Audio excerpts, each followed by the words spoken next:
Voilà, je ne sais pas s'il y a quelqu'un qui trouve facilement le texte biblique, on va lui donner un micro qui va nous aider aussi pour la lecture. Jean chapitre 2, versets 1 à 11. Est-ce qu'on a un bon lecteur? Quel est le lecteur officiel de l'église? C'est qui? Qui lit bien à l'église ici? Tout le monde sait qu'il lit bien. C'est toi? Lecteur de l'église. D'accord, donc vous lui donnez un micro. Jean chapitre 2, versets 1 à 11. Maintenant, vers la fin, j'aurai besoin de 2 personnes qui vont me faire un petit calcul avec leur portable. Qui est rapide dans le calcul? J'aurai besoin d'un frère et d'une sœur. Ce qu'on va calculer, c'est dans la Bible, hein, n'ayez pas peur. Qui est rapide dans le calcul ici? Donc toi, une deuxième personne, une sœur. Il n'y a pas... Voilà, donc les deux tout à l'heure, quand on sera au 3e point, je vais vous donner un test biblique, vous allez faire un calcul. On ne dira pas que c'est Pasteur Kofi qui a dit. Ce que je vous dis, c'est dans les tests bibliques, on va faire un petit calcul ensemble. Voilà, allons-y s'il vous plaît. Jean chapitre 2, versets 1 à 11. 3 jours après, il y eut des noces à Cana en Galilée. La mère de Jésus était là. Jésus fut aussi invité aux noces, ainsi que ses disciples. Comme le vin venait à manquer, la mère de Jésus lui dit, « Ils n'ont pas de vin. » Jésus lui dit, « Femme, qu'y a-t-il entre toi et moi? Mon heure n'est pas encore venue. » Sa mère dit au serviteur, « Faites tout ce qu'il vous dira. » Il y avait là 6 jarres de pierre, destinées aux purifications des Juifs et contenant chacune 2 ou 3 mesures. Jésus leur dit, « Remplissez d'eau ces jarres. » Et il les remplit jusqu'en haut. « Puisez maintenant, leur dit-il, et portez-en à l'organisateur du repas. » Et il lui emportait. L'organisateur du repas goûta l'eau changée en vin.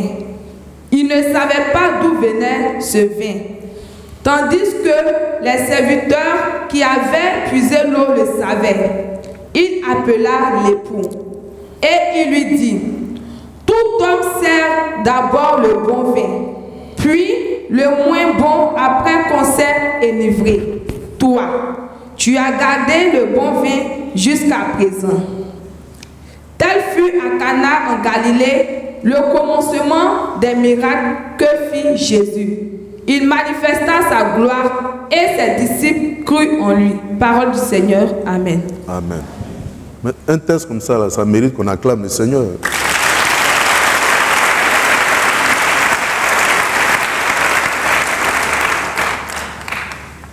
C'est un texte qui est plein de signification, un beau texte d'ailleurs. Et nous connaissons, j'ai failli dire, tout le peuple de Dieu, ce qu'on appelle, bien sûr, dans le cadre biblique, l'eau changée en vin, en ce qui concerne le miracle de Jésus à Cana, en Galilée.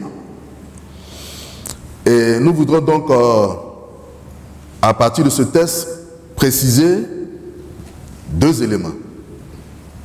D'abord, plusieurs personnes se font une lecture, une certaine lecture de notre Dieu. On entend souvent dire que Dieu est lent à agir. Dieu n'est pas rapide dans ses interventions. Il y en a même qui disent que si tu veux attendre Dieu pour être exaucé, il serait préférable d'aller trouver d'autres solutions. Ce Dieu-là, il prend beaucoup de temps. Beaucoup de temps. Et c'est des choses qu'on entend tellement dans nos milieux. Tellement. C'est un premier élément que je voudrais préciser. Beaucoup se plaignent du fait que notre Dieu est lent. Très lent à agir. Ensuite, nous voulons préciser que certains chrétiens, partant de cette réflexion, à leur tour, seront très lents à agir dans la maison de Dieu. Quand on leur parle de la cause du Seigneur, quand on leur parle du royaume des cieux, quand on leur parle des actions à mener dans la maison de Dieu, ils ne voient pas la nécessité de pouvoir véritablement s'y engager. On a nous-mêmes mené plusieurs projets dans les églises. On en reviendra tout à l'heure, beaucoup de projets d'ailleurs. Mais on a entendu tellement de choses de la part des chrétiens. On pense que ce qui concerne les réalités de la maison de Dieu doit être relégué au second plan. C'est partant de ces différents constats que nous nous sommes posés des questions sur notre approche de notre Dieu et sur l'attitude des uns et des autres. Et pour nous permettre de pouvoir bien réorienter les choses conformément à la parole de Dieu, nous avons voulu ce matin soumettre un thème à notre réflexion, afin qu'au sortir de ce thème, chacun puisse revoir sa démarche et son approche de Dieu et de sa maison. Est-ce que quelqu'un peut dire Amen? Amen. Alors le thème que je voudrais soumettre à notre réflexion ce matin est le suivant: Dieu de l'urgence. Est-ce que tu peux dire à ton voisin Dieu de l'urgence? Non, si toi-même tu n'es pas trop chaud, il faut lui dire quand même Dieu de l'urgence. Alors, pour nous permettre de pouvoir bien comprendre notre sujet, nous allons faire une petite démarche à 3 niveaux, bien sûr sous 3 axes essentiels. Le premier niveau de notre approche nous permettant de faire une petite approche définitionnelle. Je dis petite parce que si nous voulons faire une véritable approche définitionnelle, selon le cadre théologique, nous allons prendre tout le moment du culte parce qu'il faut partir du concept général au cadre spécifique qui est bien sûr le cadre biblique. Mais nous donnerons juste un aperçu de notre approche définitionnelle. Ensuite, nous allons voir quelques traits distinctifs de l'urgence divine. Quelques traits distinctifs de l'urgence divine, ou ce que certains appellent quelques caractéristiques. Quelques traits distinctifs de l'urgence divine. Pour nous permettre bien sûr de voir si ce Dieu-là, l'approche que nous avons de lui, est la bonne. Enfin, nous allons voir la nécessité de la réponse urgente de l'homme. Quand on aperçoit ce Dieu-là, comment est-ce que nous devons réagir nous-mêmes dans la maison de Dieu? C'est par là que nous allons terminer. Notre aspiration ce matin se situe à un double niveau. Montrer et démontrer au peuple de Dieu que nous sommes que Dieu est le meilleur maître de toute forme d'urgence. Est-ce que quelqu'un peut dire Amen? Amen. Dieu est le grand maître, pour ne pas dire le meilleur maître de toute forme d'urgence. Nous allons aussi, dans le cadre de notre deuxième aspiration de ce matin, avoir aussi la promptitude pour la cause de la maison de Dieu. Nous espérons que nous puissions, au terme de notre démarche, avoir la promptitude pour la cause de la maison de Dieu. Alors, pour en revenir à notre approche définitionnelle, qui est le premier niveau de notre intervention, quand on dit que quelque chose, on parle d'une urgence, qu'est-ce que c'est? Qui peut nous aider? On veut 2 ou 3 personnes pour nous aider dans notre définition. Quand on parle d'urgence, qu'est-ce qu'on en sait? 2 ou 3 personnes? Vous pouvez dire ce que vous savez, on n'a pas besoin d'un registre académique pour intervenir. Oui, là-bas.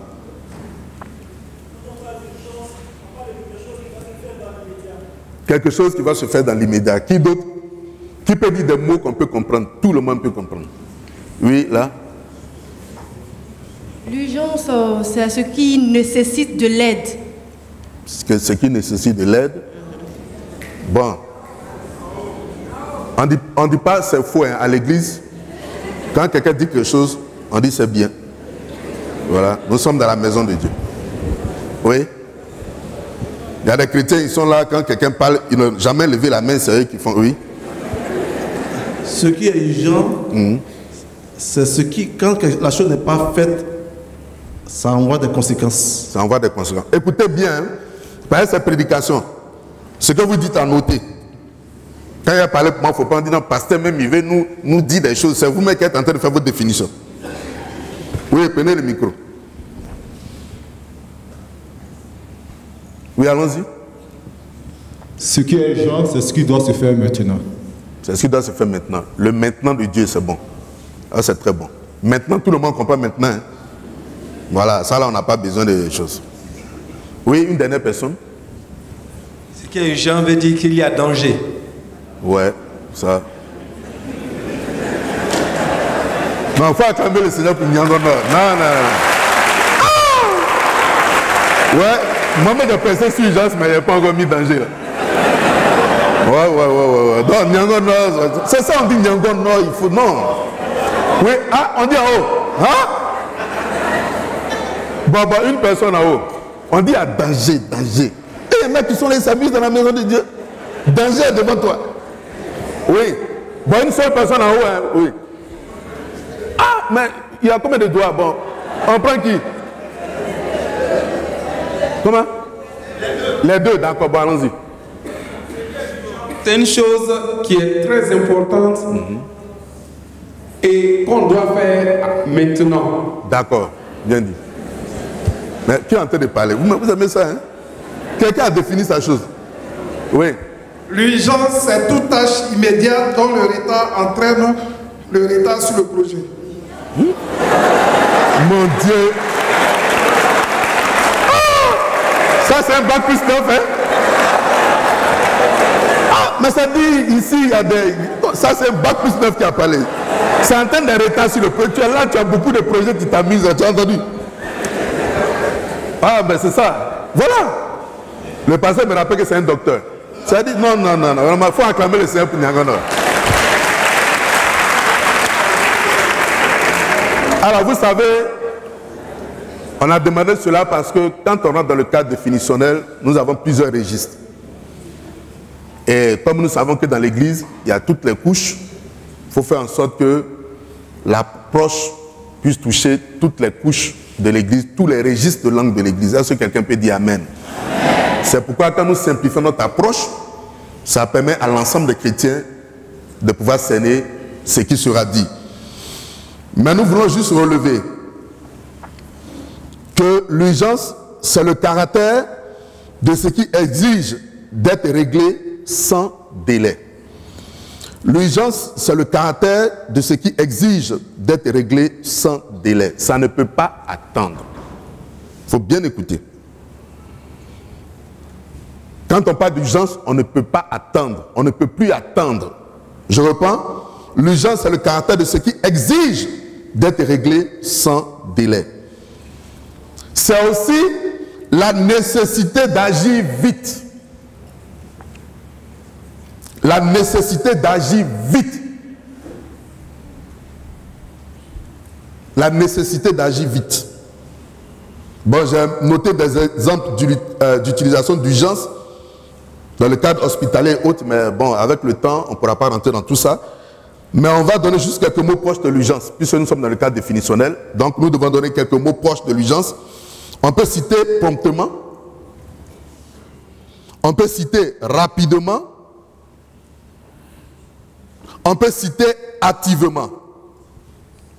Quelques mots proches de l'urgence dans le cadre définitionnel. On peut citer promptement, rapidement, activement.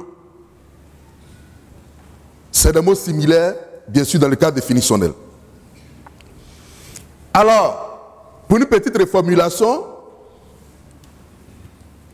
quand nous parlons donc du Dieu de l'urgence, c'est pour nous dire que le Dieu dont nous parlons agit et peut agir sans délai. Pour une reformulation de notre concept. Ou alors, ce Dieu que nous abordons ou nous présentons ce matin maîtrise la nécessité d'agir vite ou la nécessité d'agir sans délai et maintenant. Nous allons poursuivre avec quelques traits distinctifs de l'urgence de l'action divine. Nous voulons, pour nous aider dans ce cadre-là, préciser que pour le judaïsme, le mariage est un acte religieux de sanctification et d'élévation. Les noces représentent donc la joie. La cérémonie ne durait pas longtemps, mais la fête se prolongeait pendant une semaine. Une réception suivait donc la cérémonie avec un repas de noces durant lequel il est permis de prendre du pain, de la viande, accompagné de vin, de musique et de danse. En effet, dans le cas du judaïsme et de l'organisation des mariages ou des cérémonies suivant les mariages, il ne peut y avoir de réjouissance sans le vin. Le vin coule pour marquer la fête et la joie dans les dites cérémonies. Ça, c'est très important de pouvoir le souligner pour que nous puissions comprendre le problème de Jean chapitre 2. Alors, notre lecteur va nous relire Jean chapitre 2, verset 1. On suit ensemble.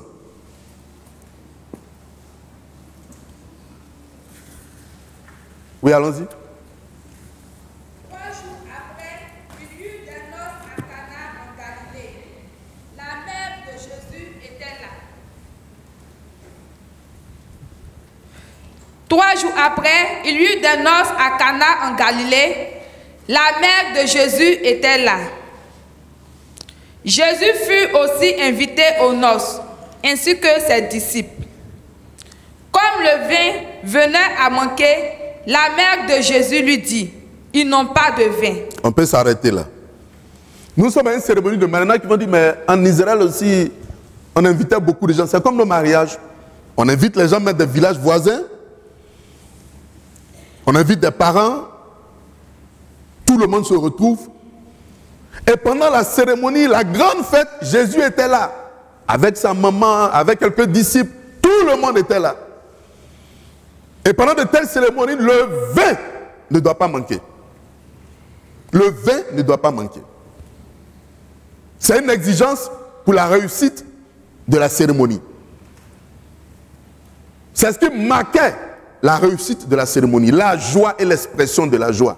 Nous sommes bien sûr dans le cadre juif, hein, ce n'est pas ce qu'on voit maintenant là. Je dis ça pour qu'on puisse bien comprendre ce qu'on dit. Ce n'est pas comme ce qu'on voit au bord de la route, les gens font là. Non, non, ce n'est pas la même chose. Mais le vin jouait un grand rôle. Et on vient dire à Jésus, il n'y a plus de vin. Nous sommes en pleine cérémonie. Nous sommes en pleine fête. Il n'y a plus de vin. Je ne sais pas si on peut dire amen. Non, mais il n'y a plus de vin. Situation d'urgence. On fait quoi? Le vin est fini. On est en pleine fête. On ne vient pas faire de la planification. On ne vient pas faire de projections. Le problème est là. Dans l'urgence, il faut trouver une réponse. Comme un frère pouvait le dire tout à l'heure, il y a danger. Il n'y a plus de vin. On fait quoi? Un problème assez sérieux. Et Jésus, en sa qualité de fils de Dieu, est là. Vous savez, en Afrique surtout, nous sommes confrontés à ces problèmes. Nous avons défini notre Dieu par rapport à nos problèmes. C'est l'un des grands problèmes, une des grandes réalités que nous vivons. Nous définissons Dieu par rapport à nos problèmes. Nous ne définissons pas notre Dieu par rapport aux Écritures. Alors que notre Dieu, si nous voulons le cerner, c'est à la lumière des Écritures. Est-ce que quelqu'un peut dire Amen? À la lumière des Écritures, il n'y a plus de vin. Le vin est fini. Nous sommes en situation d'urgence. On fait quoi? Et y a des chrétiens qui vivent toujours ces réalités-là. Toujours ces problèmes. C'est là qu'on vient dire à Jésus, mais il n'y a plus de vin. Mais il y a problème. On essaie de voir, mais qu'est-ce qu'on peut faire? Les familles sont là, les pauvres sont là, il n'y a plus de vin, on fait quoi? Chacun de nous peut vivre ses réalités personnelles. Rencontrer des situations personnelles. Mais Seigneur, tu es où? On fait quoi? C'est comme ça que, face au problème, certains ont commencé à dire, notre Dieu, il est trop lent. Il n'agit pas vite. Il est lent. Quand il y a un problème, il n'intervient pas vite. Et chacun se fait une lecture. Ça nous arrive tous, hein? Je me souviens, vous savez, nous on reçoit tellement de personnes par jour. Parfois, si je vous donne les chiffres, c'est des rangs et des rangs et des rangs. Mais j'ai reçu un jour une soeur, il y a de cela quelques mois. Elle était au moins peut-être la 15e sur la liste. Et elle me dit, pasteur, j'ai un sujet. J'ai dit, quel est ton sujet? Elle dit, je veux me fiancer. J'ai dit, bon, ça, c'est pas... bon, je veux me fiancer pour une femme, ça, c'est ce qui est ordinaire. Voilà. Et je lui ai demandé, mais tu n'as jamais de demande? Elle dit, depuis que je suis né, aucun frère ne m'a dit, je t'aime. J'ai dit, vous avez quel âge? Bon, si je me souviens bien, elle a dépassé 35 ans. Je lui ai demandé, attends, vous n'avez jamais eu de demande de la part d'un membre de l'église? Elle dit, jamais. Je suis à l'église depuis le cœur du dimanche. Elle dit, même les parents, ils ne m'ont jamais dit, je t'aime. Je dis, Parents, même on voit, on dit, tu es vaincu au nom de Jésus, là, toi, mais il n'y a pas un qui t'a dit, je t'aime. Elle dit, jamais. Même son parent, là, il n'y a pas un, il m'a dit, je t'aime. 35 ans. Finalement, elle se pose des questions. Elle dit, pasteur, vous êtes passé prêcher dans notre église parce que son principal m'avait invité pour une cérémonie similaire à la vôtre. Elle a dit, le Seigneur m'a dit de venir vous voir. Et je lui ai dit, bon, Dieu a parlé à mon cœur, Dieu va t'envoyer quelqu'un, mais je ne sais pas quand. Je ne sais pas quand. Vous voyez, écoutez bien. Je suis un pasteur, donc je me dis, fiançailles, je vais faire un programme pour elle, parce que quelqu'un, depuis elle est née, on ne l'a jamais dit, je t'aime, il faut un programme. Donc, je vais faire un programme, peut-être de 3 mois de prière, c'est moi qui fais le calcul. Dieu va toucher un frère, il va prier, vous connaissez la procédure, hein? Il va venir voir son titulaire, il va prier, le titulaire va finir de prier, il va lui dire, et puis lui, il va aller voir la sœur. Donc j'ai fait un calcul d'1 an. Ça, je ne le cache pas. Et puis j'ai prié pour la sœur. On était vendredi. Et je lui ai dit, bon, je vais prier et puis je te ferai appel, on va faire un programme. Elle est partie. Le mardi, je la vois dans le rang. Donc, je l'ai reçue, je lui ai dit, mais toi, je t'ai dit, je lui ai dit, mais je t'ai dit que je vais pas un temps de prière. Ce problème que tu as là. Voilà. Oui, mais c'est ça. Non, il faut dire la vérité. Ce problème que tu as quand même, il faut qu'on prenne un temps. Elle dit, mais pasteur, écoutez-moi d'abord. Elle dit, ah d'accord, excuse-moi, je t'écoute. Elle dit, vous avez prié pour moi quand? Elle dit, vendredi. Elle dit, dimanche, après le culte, il y a un professeur qui est dirigeant à l'église, qui est prédicateur, qui connaît le pasteur principal, qui est venu me voir. Il dit, ça fait 2 jours, il ne dort pas. Il veut me demander en fiançailles.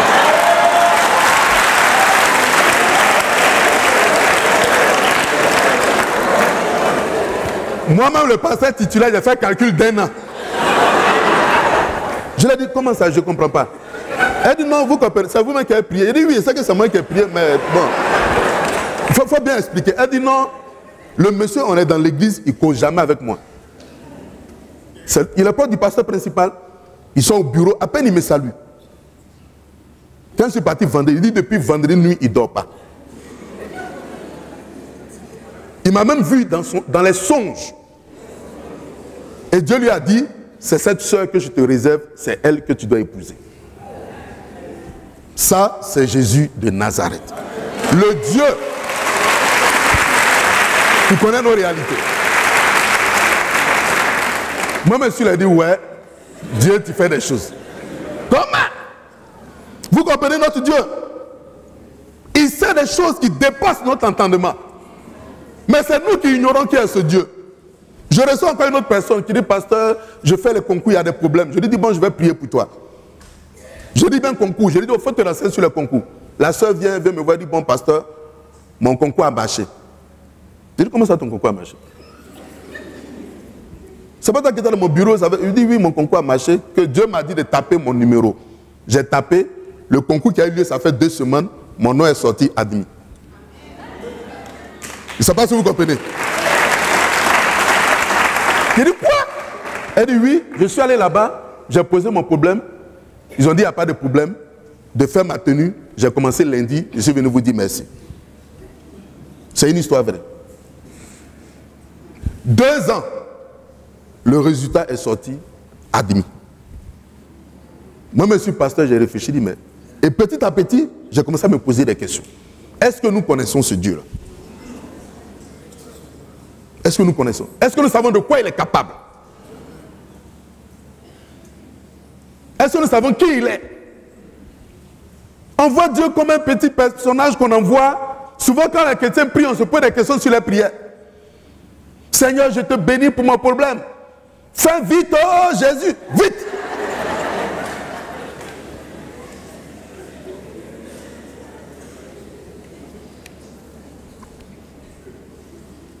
On continue notre lecture. Verset 4. Écoutons bien.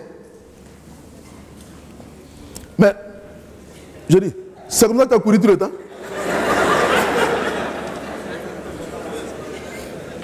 Ou bien c'est comme ça? Bon, en fait, t'asseoir, il y a chaise, c'est pas chaise qui est vide qui est là.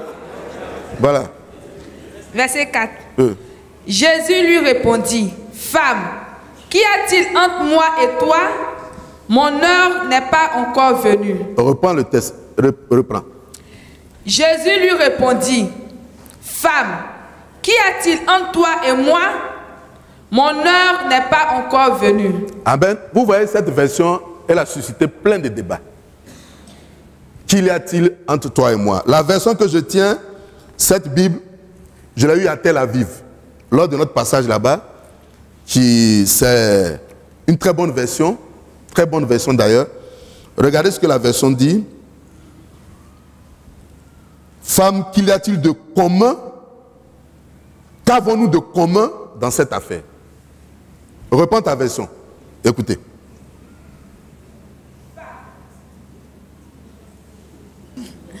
Jésus lui répondit, femme, qu'y a-t-il entre moi et toi?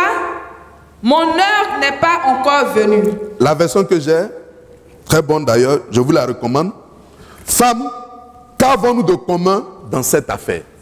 Qu'avons-nous de commun? C'est pourquoi vous le savez ici, puisque nous sommes à Niango Nord. Ici, on a de véritables érudits. Je suis parti d'ici, je sais de quoi je parle. J'étais un jour avec un ami pasteur, on avait fait une réunion du soir. Quand il a suivi certaines prédications, il dit, mais dis donc, ici, il y a beaucoup d'érudits. Ce n'est pas moi qui vais vous le dire.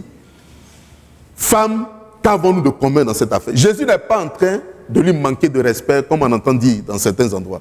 Il ne lui manque pas de respect. Mais Jésus sait ce qu'il a à faire. Est-ce que quelqu'un comprend ce que je dis ce matin? Qu'avons-nous de commun dans cette affaire? Je sais ce que j'ai à faire. Mon heure n'est pas encore venue. C'est-à-dire que le moment venu, il va faire éclater sa gloire pour que le monde entier puisse savoir qui il est. Qu'avons-nous de commun? Ce n'est pas nous, les chrétiens, qui allons dicter à Dieu ce qui concerne nos situations d'urgence. Il connaît nos réalités, il connaît nos besoins, il connaît nos problèmes, il connaît nos requêtes, il connaît nos supplications, il connaît nos défauts, il connaît nos imperfections, il connaît tout ce qui concerne notre vie. Il le sait. Il connaît tout ce qu'on peut rencontrer. Il n'y a rien de nouveau pour le Seigneur. Il n'y a rien. Dieu sait toutes choses. Mon père spirituel est là, le pasteur Kwame, j'ai été affecté à Djurutu. Écoutez bien. Il n'y a pas l'eau, il n'y a pas l'électricité, il n'y a pas route, il n'y a pas de téléphone. Je devais quitter Abidjan pour venir parce que ceux qui connaissent mon histoire, je n'avais pas d'enfant. Mon époux et moi n'avons pas d'enfant. On était dans la 6e année de mariage. Et puis Dieu nous a visités. On a eu une grossesse de notre premier enfant. Donc je devais venir rapidement sur Abidjan. Écoutez bien. Le responsable me donne l'enveloppe pour le transport. Dieu m'a dit, Mon fils ouvre l'enveloppe. Dieu lui-même. Dieu sait ce qu'il y a dedans.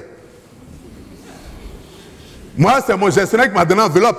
Je n'ai pas ouvert, franchement. Dieu lui-même m'a dit ouvre. Donc, au moment où le frère s'apprêtait à démarrer la moto, il a dit attends. J'ouvre l'enveloppe, vous savez combien il était dedans? 3000 francs.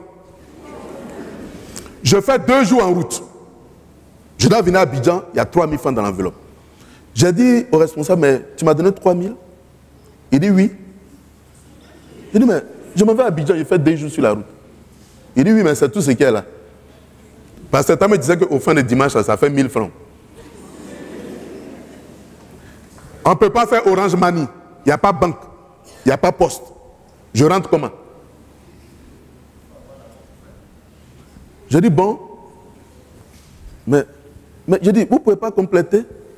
Il dit, pasteur, c'est tout. Au moins, je ne vais pas lui continuer à causer. J'ai 3000 francs, je viens à Abidjan. Je n'ai pas d'argent, on ne peut pas me faire des transferts. Je suis rentré de ma chambre, j'ai bouclé la porte. J'ai dit, Seigneur, c'est toi qui m'as affecté par le biais de la pastorale de l'Assemblée de Côte d'Ivoire pour que je sois en bénédiction au peuple roumain.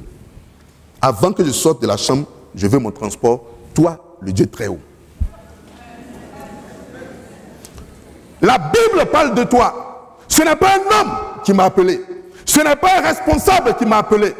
Ce n'est pas un quartier qui m'a appelé. Mais le Dieu qui a suscité Abraham, le Dieu qui a suscité Isaac, le Dieu qui a suscité Jacob, ouvre-moi les portes, que j'aime mon transport et que ces gens-là voient éclater ta gloire.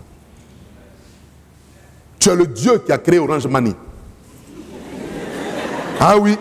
Vous voyez, quand c'est chaud, non, il faut créer les choses. Où j'étais arrivé, il n'y a pas de transport. Il faut dire tout ce que tu peux dire à Dieu. Tout ce qu'il peut dire, il dit, il réfléchit, mais qu'est-ce qu'il lui dit encore? Et puis, écoutez bien. Je suis serviteur de Dieu.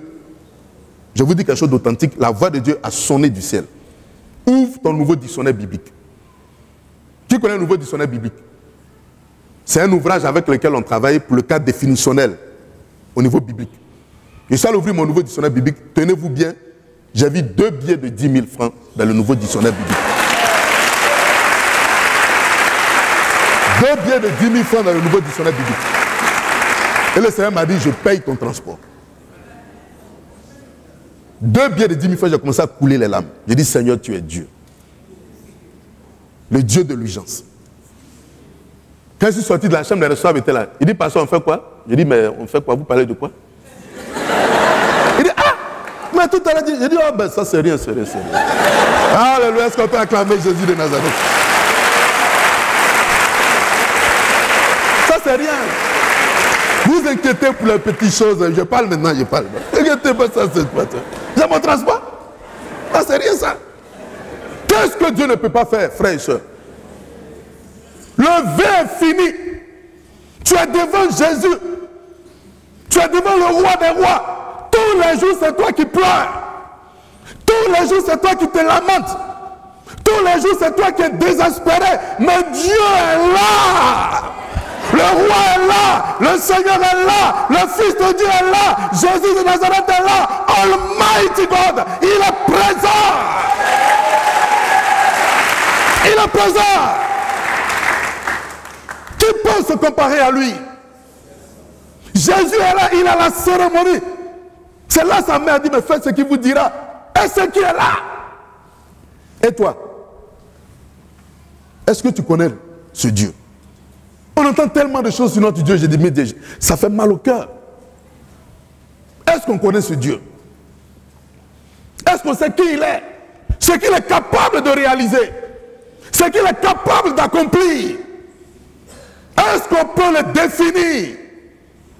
On continue d'étudier ce Dieu pendant des années, des années. Il y en a qui disent, mais pour devenir pasteur, on s'en fait des études. Dieu, il est Dieu, on étudie. Mais on ne finira jamais d'étudier notre Dieu. Qu'on puisse faire la licence, le master, une thèse de doctorat, être agrégé, on ne finira jamais, quel que soit le nombre d'agrégations.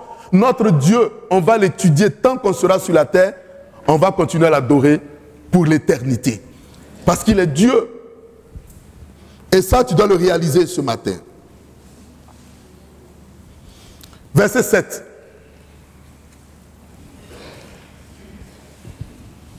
Jésus leur dit, Remplissez d'eau ces vases. Et il les remplit jusqu'au bord. Est-ce que quelqu'un peut dire Amen? À ce moment précis, le Seigneur dit remplissez d'eau ces vases. Il va se lever pour prendre les choses en main. En tant que Dieu, en tant que Seigneur. Et je vais te dire ce matin, en menant ta vie chrétienne, il faut que tu saches qui est Dieu. Il sait prendre le devant des choses, il sait prendre les initiatives. On a vu Dieu faire des choses miraculeuses, prodigieuses, surnaturelles. Parfois, quand on a des témoignages qui viennent voir, mais pasteur, c'est pas possible. C'est vrai, c'est dit, mais bien sûr. Les gens sont encore vivants. C'est le témoignage authentique que nous vous rendons. C'est Dieu qui le réalise. Il y a une sœur d'une église qui dit, non, moi je n'ai jamais vu de miracle. Je lui ai dit, ah bon? Tu n'as jamais vu de miracle? Je lui ai dit, mais tu es chrétienne? Elle dit, oui. Tu es né de nouveau? Elle dit, oui. Si tu as donné ta vie à Jésus, toi-même tu es un miracle. Parce que le vrai miracle, c'est d'avoir son nom écrit dans le royaume des cieux. Pour l'éternité. Ça, c'est le vrai miracle.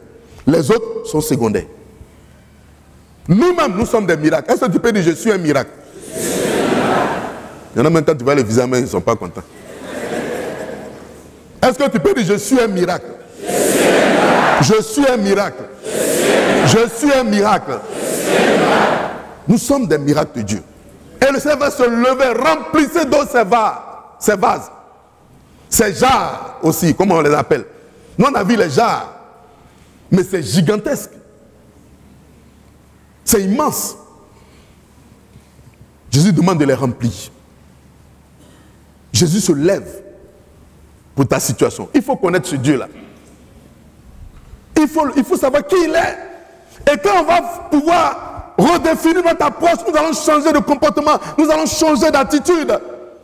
On ne va plus insulter ce Dieu-là. On ne va plus chercher à l'humilier. On ne va plus chercher à tenir des propos. Il faut le connaître. Je vais donner un témoignage et puis nous allons passer au dernier point. J'ai reçu un homme, écoutez bien, c'est une histoire vraie. L'église, j'étais à Kodo avant de venir, tout le monde connaît cette histoire. Il n'avait pas encore donné sa vie à Jésus. Il se réveille un matin, il est en costume. Écoutez bien. Il se réveille le matin, il est près de 11h, 12h, il est en costume. Il prend son téléphone, il appelle son adjoint, il est directeur général. Il dit, mais ça va au travail? Il dit, oui, monsieur le directeur général. On vous a demandé pardon, vous ne nous avez pas écouté, vous avez démissionné. Il dit, comment? Il dit, mais vous êtes quitté ici ce matin, vous êtes venu à votre bureau, vous avez demandé à démissionner, vous étiez en costume, on vous a demandé pardon, vous avez refusé, vous êtes parti, vous avez exigé qu'on puisse désigner l'intérimaire avant que vous sortiez de votre bureau. Donc, il a quitté au bureau, il a démissionné, en étant habillé, il s'est réveillé à la maison. Vous comprenez ce qu'il dit? Ce qui se passe dans ce dernier temps. Il se réveille en costume à la maison, il a démissionné, il a garé sa voiture, il est venu s'asseoir et il se réveille. Je l'ai reçu à mon bureau. C'est nous qui l'avons baptisé. Il dit, pasteur, j'ai démissionné moi-même. Et puis je me suis réveillé après. J'ai passé un concours dans une banque. J'ai été retenu. La banque me montre mon numéro de téléphone qui a appelé pour dire je ne veux pas du poste. Avec mon numéro. Mais ce n'est pas moi qui ai appelé. Et puis il pleure. Je lui ai dit, dans la maison de Dieu, on ne vient pas pour pleurer. Mais on vient pour croiser le roi des rois. On vient pour croiser le Seigneur des seigneurs. Dieu va te visiter. Nous avons pu le faire, nous avons prié pour lui. Il est venu en pleurs à l'église. Il dit, homme de Dieu, Dieu vient de faire un miracle. 2 structures européennes viennent pour me croiser à Abidjan. Je suis admis à un test, un projet où j'ai droit à une prime de 80 000 francs par jour. 80 000 francs par jour. Ça, c'est Jésus de Nazareth. Ça, c'est Jésus de Nazareth. Une prime de 80 000 francs par jour. Moi, j'étais content, mais bon, je l'ai regardé et dit, mais j'espère que ce gars ne va pas disparaître. Hein. C'est une parenthèse. Voilà, on va terminer au dernier point où on prend un peu plus de temps pour vous expliquer des choses dans l'église qu'on a gérée. Qu'on a gérée dans nos églises. On a vu Dieu faire des choses surnaturelles. Surnaturelles. Notre Dieu, vous savez, nous on le dit tous les jours, notre Dieu n'a pas de problème pour agir. Mais le problème, c'est nous les hommes. Non, Dieu n'a pas de problème. On nous dit non, Dieu ne fait plus de miracle. Qui a dit ça? Dieu ne peut pas agir. Qui a dit ça? Ici, la Nyangono est un miracle. Nyangono, c'est un miracle. Quand on a commencé, on était sur une bâche. Moi, je prêche ici, je peux parler, c'est pas on. On a grandi ici. On était sous bâche. Nous, on s'est mariés sous bâche. C'est pas comme les jeunes d'aujourd'hui qui doivent se marier. Non, moi, je veux des fleurs de ce. C'est pas. Nous, on s'est mariés sous bâche. Oui, c'est vrai. Marier d'aujourd'hui, c'est pas facile. Même aujourd'hui, dot. Il y a gâteau de dot, non? Oui, moi, j'ai vu ça. J'ai vu ça quelque part. Ça dit gâteau de mariage de dot. Mais nous, on entend. Ça nous fait 17 ans. On s'est marié sous bâche. Le pasteur principal avait son petit ventilateur, je m'en souviens. Et puis ça le souffle. Mais aujourd'hui, regardez Nyango Nord. Il faut acclamer le Seigneur.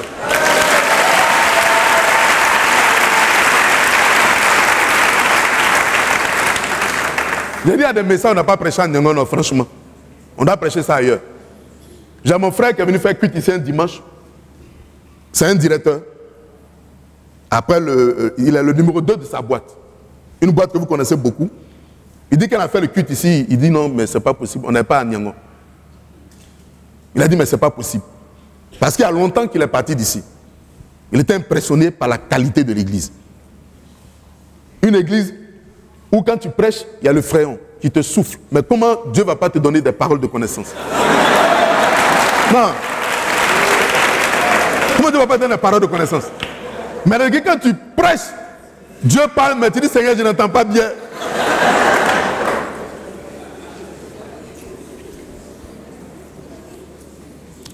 On nous relit le verset 7. Écoutez bien. Jésus leur dit, remplissez d'eau ces vases. Et il les remplit jusqu'au bord. Alors, Jésus s'adresse à ses différents serviteurs pour leur dire, remplissez d'eau ces vases. Pour nous introduire dans la dernière partie, qui nous parle de la nécessité de la réponse urgente de l'homme. Mais moi je dis, Jésus, fils de Dieu, on a besoin de vin. Il veut que des hommes viennent remplir les vases. Il pouvait faire descendre le vin. En un claquement de doigts, il pouvait donner le vin. Mais il a tenu à collaborer avec l'homme. À partir de ce moment, la réponse de l'homme devenait aussi urgente. Parce qu'il avait besoin de vin, il était prêt à faire le miracle, mais il avait besoin que l'homme parte chercher l'eau. Marie, qui connaissait ce principe, lui a dit, faites ce qu'il vous dira. Elle connaît ce principe. Dieu travaille avec nous les hommes. Est-ce que quelqu'un peut dire amen? Amen. Dieu travaille avec nous les hommes. C'est là que le Seigneur va lui dire, remplissez d'eau ces vases. S'il disait non, qu'est-ce qui se passait? C'est très important la collaboration de l'homme. Elle savait être urgente. Parce qu'à ce moment précis, et dans le cadre de notre démarche de ce matin, il fallait une réponse immédiate de ces serviteurs-là, de ces hommes. Ils devaient remplir d'eau ces jarres ou ces vases. Une réponse urgente, immédiate. C'est très important ce que nous sommes en train de souligner ce matin. Et ça, c'est un problème dans nos églises. Tellement de projets piétinent. Tellement de situations piétinent. Parce que certains ne voient pas la nécessité de pouvoir réaliser un certain nombre de projets. Certains ne voient pas la nécessité de pouvoir mener un certain nombre d'actions. Moi, je me rappelle dans une église, j'ai lancé un projet parce que ça nous fait... C'est vrai qu'on est jeune, mais on a la 5e église. Moi, j'ai été aussi pasteur principal. Je suis pasteur titulaire. J'ai été membre de bureau régional à ce jour. Dieu a fait grâce et occupé toutes les fonctions. Bien sûr, on n'est pas encore arrivé de l'autre côté, mais on a occupé toutes ces fonctions. J'ai conduit un projet dans une église d'environ 70 millions. Quand j'étais du bureau régional, il y a une maman qui est venue me voir. Elle m'a dit, pasteur Kofi, toi tu fais toujours projet. Elle m'a demandé, on est dans quel mois? Je dis, maman, on est en mars. Elle dit, mais nous les intellectuels, on a d'abord beaucoup notre budget en janvier. Moi, en janvier, je fais mon budget jusqu'à décembre. Alors, qu'est-ce que je peux faire pour toi? Il dit, ah, bon, mais moi, mon projet, c'est 70 millions. Mais tu parles en masse. Il faut parler avant janvier. Donne-nous tout ce que tu vois, on ne peut pas te donner l'argent. Il a dit, donc, maman, de revenir en décembre. Il dit, voilà, mon fils, tu as compris. Il faut revenir en décembre. Est-ce que vous écoutez? Parce que nous, en tant qu'intellectuels, on a fini de boucler le projet. Je lui ai dit, il n'y a pas de problème. Si certains parmi vous vont boucler leur budget, Dieu va susciter des gens qui vont boucler son budget à lui. Est-ce que quelqu'un peut dire Amen? Amen. Tenez-vous bien, en 90 jours, on a bouclé le budget. Ça, il faut acclamer Jésus de Nazareth.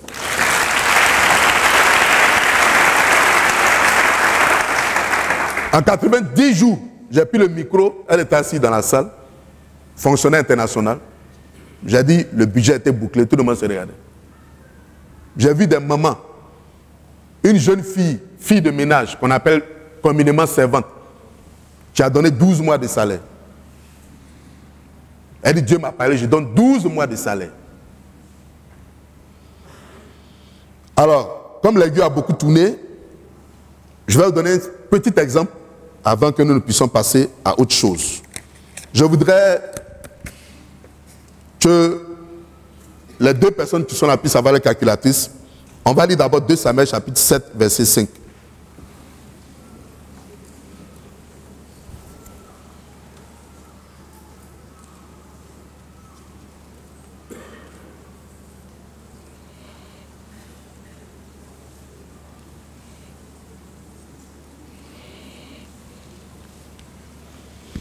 « 2 Samuel chapitre 7, verset 5. On peut faire la lecture. On va faire un petit calcul tout à l'heure. 2 Samuel, chapitre 7, verset 7. 5. Va dire à mon serviteur David, ainsi parle l'Éternel. Est-ce toi qui me bâtiras une maison pour que j'en fasse ma demeure? Est-ce que tu peux dire Amen? Ce texte-là, la dernière fois que je l'ai prêché, c'était aussi une autre cérémonie du côté de Cocody. Le roi a été béni par le Seigneur, 40 ans de règne. Il dit, je dois faire quelque chose pour le Seigneur. Il appelle le prophète Nathan, il dit, bon, je veux bâtir une maison au Seigneur. Le prophète lui dit, mais fais tout ce que tu as dans le cœur, Dieu est avec toi. C'est comme moi, le pasteur, ou bien le pasteur principal, le pasteur quoi, mais quelqu'un me peut dire, bon, vraiment Dieu m'a béni, tous les autres projets je prends en charge. Le pasteur va dire quoi? Je vous pose la question. Qu'est-ce que le pasteur va dire? Non, moi ça je ne réfléchis pas pour ça. Je lui dis, Dieu t'a envoyé mon frère, Dieu t'a envoyé. Non mais ça il faut être clair. Dieu t'a envoyé. Mais Dieu dit à Nathan, va dire à David que ce n'est pas lui qui va bâtir ma maison. Mais comment? Il dit à David, ah, Dieu dit, ce n'est pas toi qui vas faire sa maison. C'est ton fils qui le fera. Je vous pose maintenant la question à vous.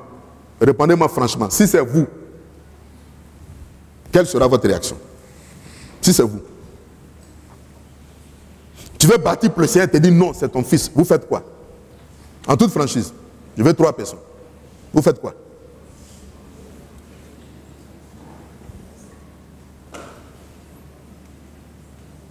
Ce n'est pas un piège. Hein? Parce qu'on n'a qu'à parler pour que ça. C'est lui-là même, il n'y a pas quelque chose. Ce n'est pas un piège, il n'y a pas de piège. Il faut répondre. Gloire à Dieu. Amen. Je vais bâtir la maison pour quelqu'un que je respecte, que je vais honorer. Il me dit non, c'est mon fils qui va bâtir. Mais le fils là, c'est qui? C'est mon fils à moi. C'est pas quelqu'un d'autre qui l'a choisi. C'est mon fils. Donc j'irai vers mon fils, je lui donnerai ce que j'ai préparé et il va bâtir. D'accord. Merci beaucoup. Oui, quelqu'un d'autre?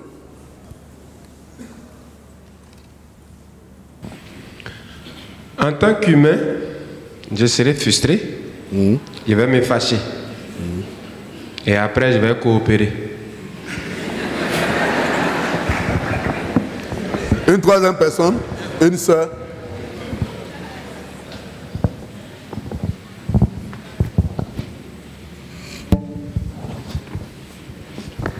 Sincèrement, je rejoins le frère. Je serais triste, mais après réflexion, pourvu que c'est ma progéniture, je vais l'accepter après. Merci beaucoup. La joie viendra après. Alors, ce que David va faire va nécessiter quelques calculs ce matin. La dernière fois qu'elle traitait ce sujet, c'était un programme d'action de grâce. Peut-être certains parmi vous étaient là-bas. On était pratiquement 8000 personnes. Donc, j'étais l'un des orateurs, j'ai traité ce sujet. Le président national même était là. On a fait tous le calcul pour tous ceux qui étaient à la cérémonie, à la rencontre. Je me souviens avoir traité encore ce sujet dans une église. Il y a un colonel qui était là, qui a demandé à me voir.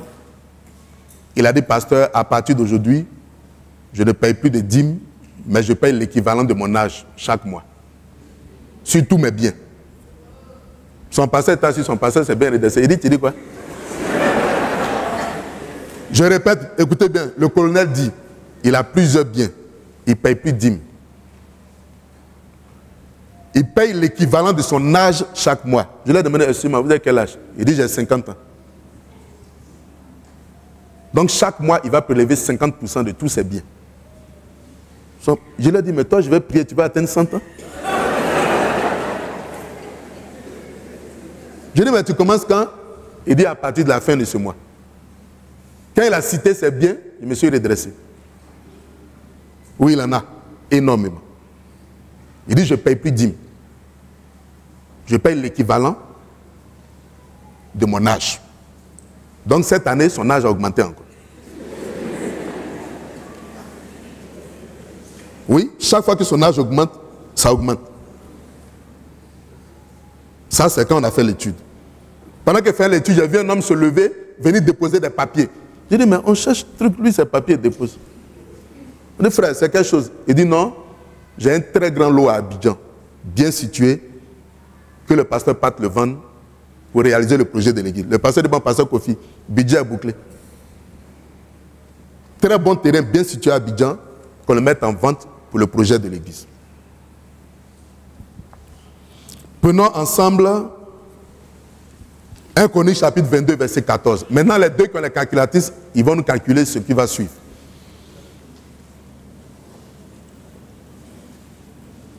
1 Chroniques chapitre 22, verset 14.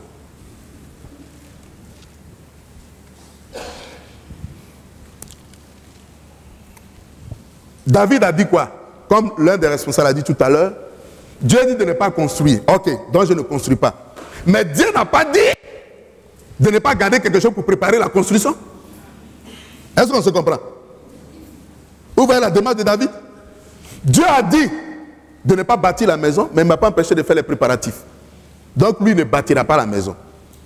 Mais ce que son fils va utiliser pour bâtir, il peut participer de façon symbolique. Mais allons voir le calcul.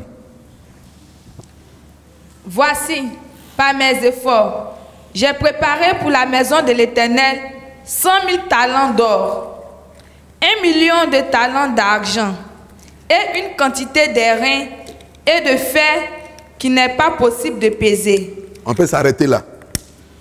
Alors, quand on prend la version Louis II 21, on nous parle de 3000 tonnes d'or. C'est la première partie de l'offrande.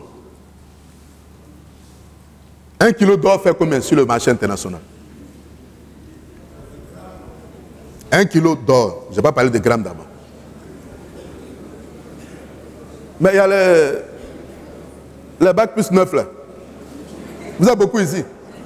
1 kilo d'or, ça fait combien?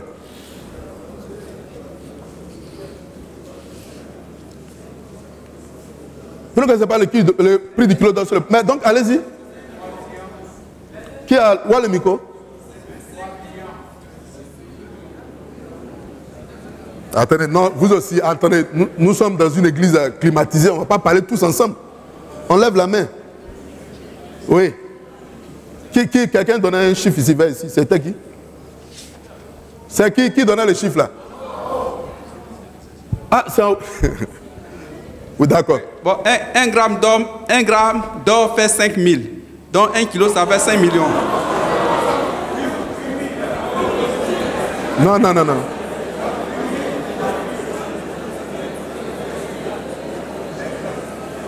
Non. Oui, quelqu'un d'autre. Généralement, 1 gramme d'or fait 19 000. Donc 1 kilo, ça fait 19 millions. 19 millions. Qui d'autre ici? Ah, il y a un bijoutier dans la chorale. Ah. Actuellement, le gramme fait 22 500. 22 500. Ouais, ça c'est vraiment un bijoutier. Ça fait 22 500 000. Ok, donc on va aller sur la base de 22 millions. Lui, second 25, dit que il a donné 3000 tonnes d'or. Qui peut faire le calcul? Où sont les deux que j'avais désignés? Attendez, levez-vous les deux que j'ai désignés. Où est la soeur? Où est la soeur que j'avais désignée? Tu peux venir devant ici. On va faire le calcul ensemble. 22 millions multiplié par 3000 tonnes d'or, ça fait combien? 22 millions, c'est 1 kilo. Donc 3000 tonnes d'or, ça fait combien de kilos? 3000 tonnes, ça fait combien de kilos?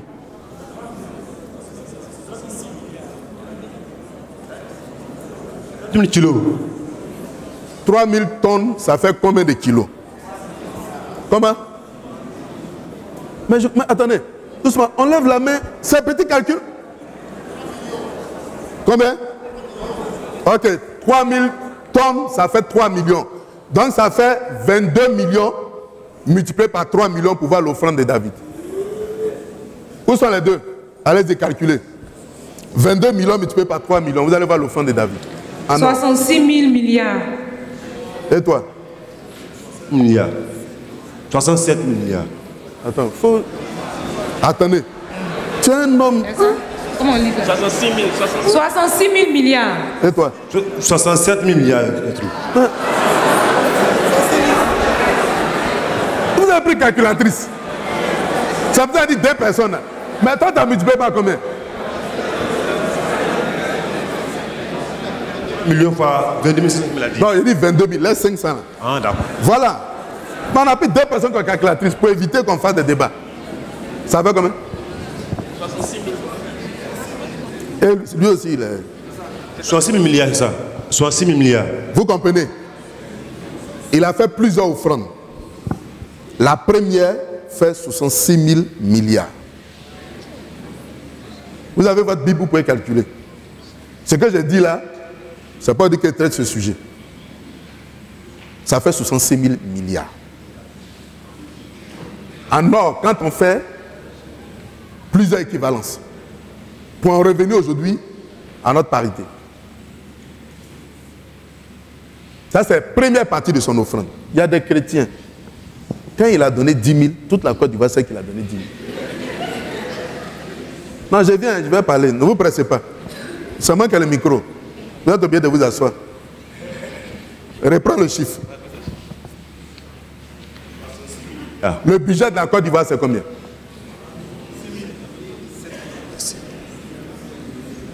Bon. Entre 6 000 et 7 000. Ouais. Entre 6 000 et combien? 7 000. Et David, à lui seul. Ça, c'est l'or. Hein? On n'est pas encore arrivé pour calculer l'argent. Les reins, on ne peut pas calculer. Parce que la Bible nous dit personne ne peut mesurer les reins qu'il a donnés. Personne ne peut peser. On parle du roi. Impossible. Vous pensez qu'on pourrait qualifier et quantifier cette offrande? Merci, il va vous asseoir. En réalité, qu'est-ce qui s'est passé? David connaissait son Dieu. Et quand on parle des projets de l'Église, connaissant son Dieu, il savait ce qu'il fallait faire.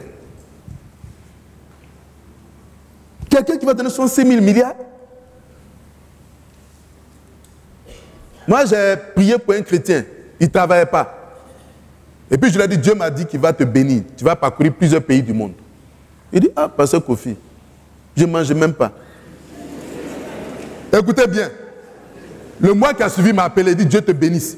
Je viens d'avoir un petit contrat. J'ai eu 3 millions de francs de bénéfices. Et puis, il m'a tendu une enveloppe, il m'a dit merci. Vous savez, quand le chrétien te donne comme ça, il ne faut pas prendre vite. Donc j'ai hésité. Il dit, pasteur, il faut prendre. Et puis j'ai pris. Écoutez, je suis arrivé à la maison, j'ai rendu grâce. J'ouvre l'enveloppe. Lui qui a eu 3 millions de bénéfices, il m'a donné 5 000 francs. Moi, je n'étais pas fâché. Je n'étais pas fâché, mais quand j'ai vu qu'il a eu 3 millions de bénéfices, c'est 5 000 il donne. Quelqu'un qui ne travaille pas, j'ai dit c'est pas grave. 3 millions. Il y a un autre, qui est un entrepreneur, j'ai prié pour lui, il a eu un contrat de 30 millions. Ça, c'est mon fidèle. Vous savez combien il a donné au maire? 3 millions.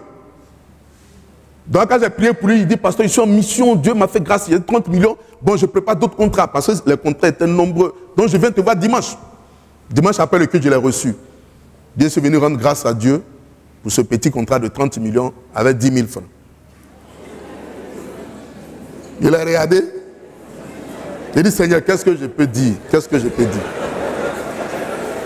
Parce que quand je le regarde, j'analyse quoi? Lui qui est devant moi, là, qu'est-ce que je peux lui dire?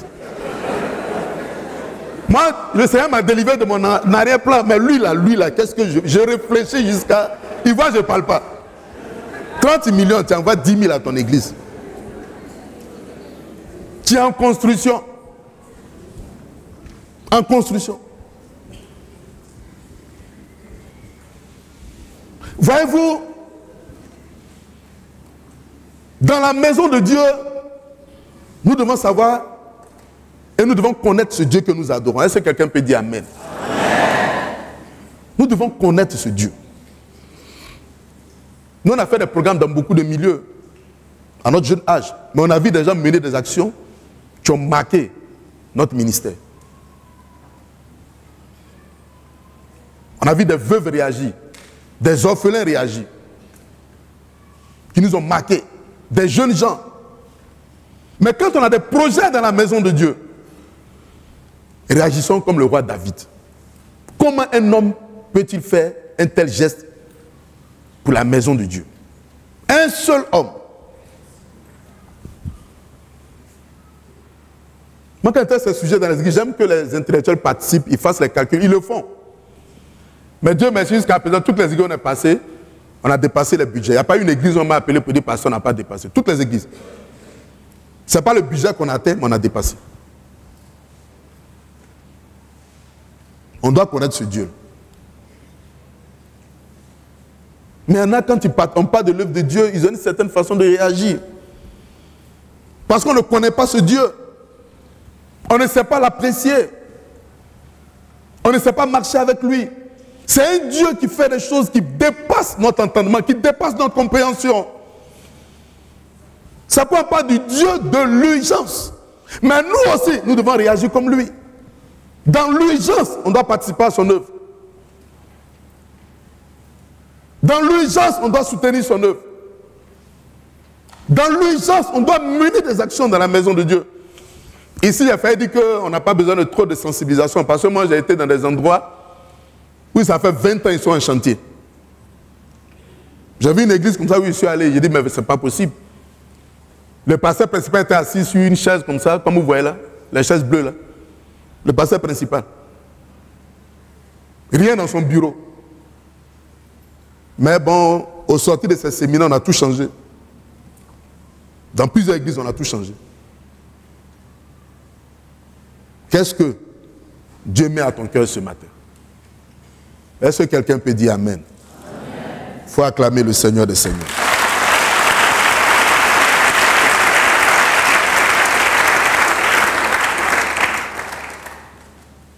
Dans nos milieux, il faut reconnaître que donner à Dieu, c'est un problème.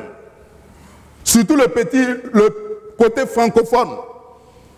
Mon épouse est là, on a suivi un orateur à, je ne sais plus c'était dans quelle ville, si c'était à Tel Aviv. Il est dans un pays anglophone. Quand il prêchait, il dit bon que l'église dont il est le pasteur principal, dans son pays d'origine, ici en Afrique, a construit un quartier. Un quartier. Je n'ai pas dit un bâtiment, mais un quartier. Ici, nous fédérons nos forces pour accomplir des projets de l'église. Mais il y a une église où je prêchais à Cocody, je lui ai dit, je ne comprends pas. Il y a des frères, à eux seuls, ils ont une maison qui dépasse le bâtiment de l'église. Mais quand on les met tous ensemble, on ne peut pas faire un seul projet de l'église. Comment on peut comprendre ça? Il y a des frères, à eux seuls, l'un des bâtiments dépasse celui de l'église. Mais quand on vient fédérer toutes les forces de l'Église, on ne peut pas réaliser certains projets. Mais ce que nous savons, c'est que l'Église de Nyangono s'inscrit dans les hautes sphères. Il faut acclamer le Seigneur. L'Église de Nyangono.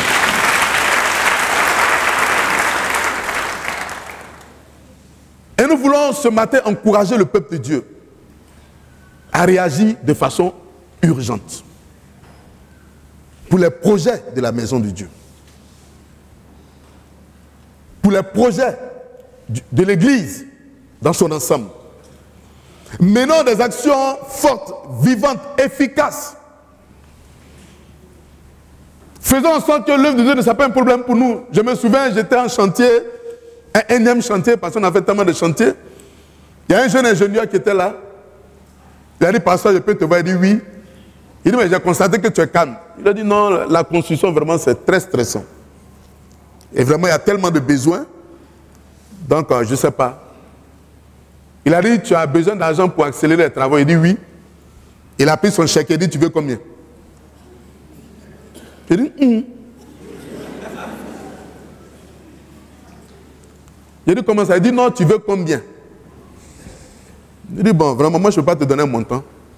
Voilà, toi-même, tu vois ce que Dieu te met à cœur. Et puis, tu vois ce que tu peux faire. Mais je ne connais pas tes aptitudes ou tes capacités financières. Je ne peux pas te donner un montant. Et puis, il a pris son stylo, il a rempli.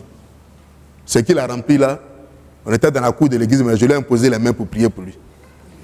Est-ce que tu peux acclamer Jésus de Nazareth?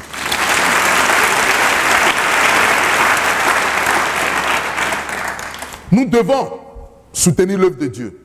Permettre à l'œuvre de Dieu d'aller de l'avant. Aujourd'hui, tout ce que nous sommes en train de faire, c'est pour la maison de Dieu. C'est pour permettre à l'évangile de gagner du terrain. C'est pour permettre au royaume des cieux d'aller de l'avant.